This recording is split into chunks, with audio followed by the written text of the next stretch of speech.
Il y a trois accents en français. L'accent aigu qui porte uniquement sur le E, l'accent grave qui porte sur le E, A et U, l'accent circonflexe qui porte sur toutes les voyelles sauf le Y.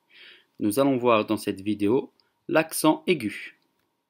On l'utilise sur la lettre E et il se prononce comme un son fermé.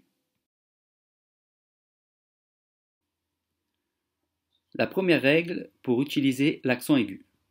Lorsque la voyelle E est la première lettre du mot. Exemple, étendre, élection, étable.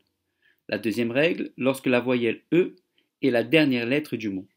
Attention, cela concerne aussi les mots au pluriel, terminant par un S ou se terminant par un E muet.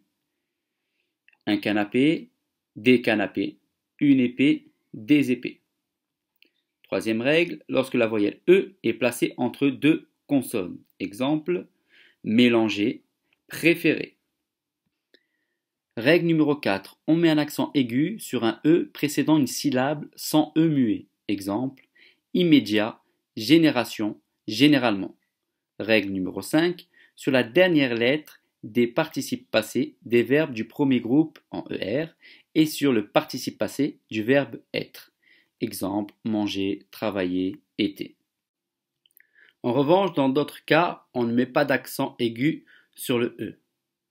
Lorsque la voyelle E est suivie d'un D, F, R ou si Z est la dernière lettre du mot.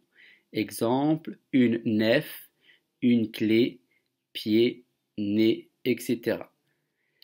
Et on ne met jamais d'accent aigu sur un E qui précède un X ni devant une consonne double. Exemple, un exercice, flexible, intéressant, il appelle.